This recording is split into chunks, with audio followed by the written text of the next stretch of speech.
एक खास शख्सियत के साथ मुलाकात। देखिए जयदेव पटेल के साथ नंबर 1 इंडिया न्यूज पर रोजाना रात 9 बजे। नमस्कार व्यूअर्स, मैं जयदेव पटेल और आप देख रहे हैं नंबर 1 इंडिया न्यूज। आपका एक बार फिर स्वागत है एक खास शख्सियत के साथ मुलाकात प्रोग्राम में। आज हम बात करेंगे ईद पर मुसलमान नमाज कहाँ पढ़े और कहाँ नहीं।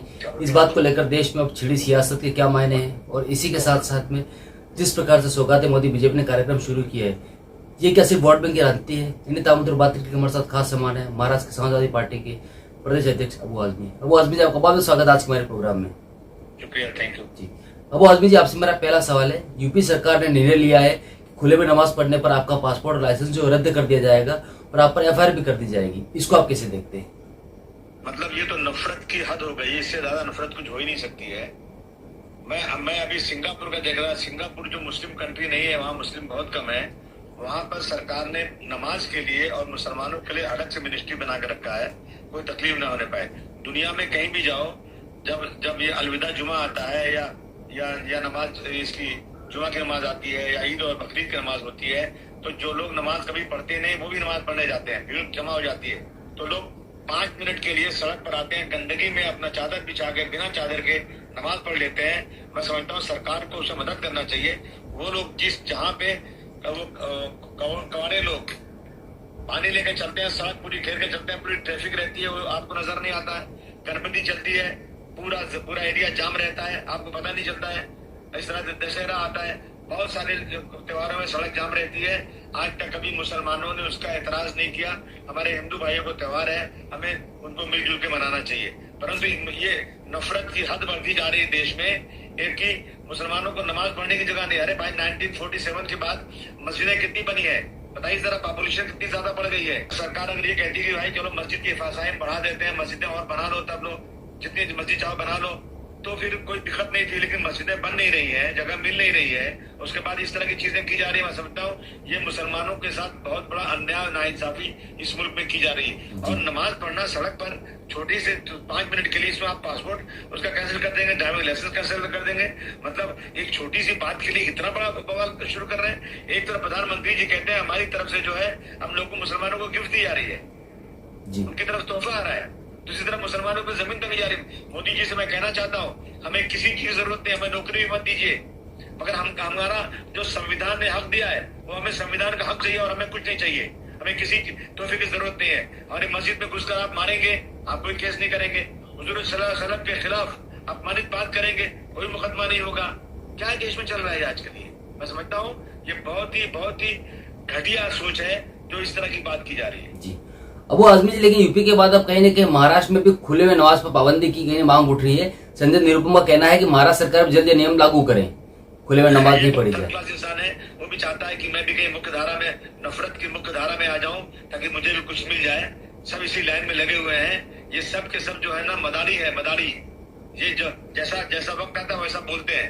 ये सब नफरत के पुजारी हैं। इन लोगों को जो है ना कम से कम सीखना चाहिए कि भारतवर्ष की संस्कृति क्या थी। इस देश के अंदर हिंदू मुस्लिम आपस में मिलकर रहते थे। मुझे याद है कि मैं कट्टरपंथी शिवसेना वालों के घर में गया, एक तरफ मंदिर बनी थी, नमाज का वक्त हो गया, दूसरी तरफ उन्होंने मुझे कहा भाई वजू करके नमाज पढ़ लीजिए। आम दिनों में, आम जिंदगी में हम हिंदू मुस्लिम भाई हैं। लेकिन ये लोग जो है ना, जो सत्ता की लालच में ये नफरत फैला करके देश को बर्बादी के कगार पे ले जा रहे हैं। जी अबू आजमी जी, भारतीय जनता पार्टी की तरफ से सौगाते मोदी किट का जो वितरण किया जा रहा है जरूरतमंद लोगों के लिए ईद मनाने को लेकर, इसको आप कैसे देखते हैं? सौगाते मोदी नहीं चाहिए, हमें हमारा हक चाहिए जो हमें संविधान से मिला हुआ है। जो लोग सौगाते मोदी लेकर आए हैं उनसे पूछिए कि मस्जिद के बाहर नमाज पढ़ने के लिए इतनी नफरत और सौगात हमको दे रहे हैं। हमें नौकरी नहीं मिले, हमारी शरीयत पे कोई हाथ ना हो, हमारी शरीयत के खिलाफ कोई बात नहीं हो, हमें इस देश में संविधान के मुताबिक हक मिले, हम यही चाहते हैं। हमें किसी सौगात मोदी की जरूरत नहीं। हमें अगर ये सब मिल गया ना तो हम सौगात मोदी या बहुत बड़ी सौगात समझेंगे जो इस देश के अंदर सिर्फ और सिर्फ मुसलमानों के साथ संविधान में मिला हुआ हक हमको मिल जाए। जी अबू आजमी जी, कहीं न कहीं खुले नमाज पढ़ने की राजनीति के बाद एक राजनीति और शुरू हो गई। दिल्ली में बीजेपी विधायकों ने नवरात्रों के दौरान मीट की दुकानों को बंद करने की मांग की है। ये क्या मतलब होता है? मतलब जिसकी बहुमत हो वो कुछ भी करेगा। अगर मीट की दुकानें बंद होंगी तो उनका जो उनका जो नुकसान होगा क्या सरकार भर के देगी उनको? एक तो रोजी रोटी नहीं है, एक कहता है कि जो है हलाल गोश्त मत खरीदो, यहाँ पे झटका हुआ गोश्त खरीदो, और ये कहता है कि हम यहाँ पे जब कोई त्योहार आएगा तो हम बंद कर देंगे, दुकानें बंद कर देंगे मुसलमानों की, बंद करो। ये क्या मतलब है? ये सिर्फ और सिर्फ मुसलमानों के साथ खुद करके नफरत है, और इस देश में नफरत बढ़ा करके इस देश को बर्बादी के कगार पर ले जा रहे हैं लोग। जी अबू आजमी जी, आपसे मेरा एक आखिरी सवाल है कि अखिलेश यादव समाजवादी पार्टी के प्रमुख ने कहीं कन्नौज में कल सभा के दौरान ये कहा गौशाला बना के दुर्गंध फैला रही है और हम इस यहाँ पर कहीं न कहीं इत्र बनाकर खुशबू फैलाएंगे। इसको लेकर बीजेपी हमलावर है समाजवादी पार्टी के ऊपर, इसको आप कैसे देखते हैं? अरे बीजेपी तो हर चीज में हमलावर ही रहती है। अगर ये आज गौशाला बना रहे हैं इसलिए कि गाय को संभालने के लिए, मैं इसे पूछूं महाराष्ट्र उत्तर प्रदेश इंडिया है क्या? आप जाइए नॉर्थ ईस्ट में हर जगह गाय बैल कट रहे हैं, आप जाइए गोवा में गाय बैल कट रहे हैं। हमें खुशी है कि जब बहादुर शाह जफर जो भी गाय काटेगा उसको फांसी की सजा दे दो, मुसलमान बादशाहों ने यह ऐलान किया था।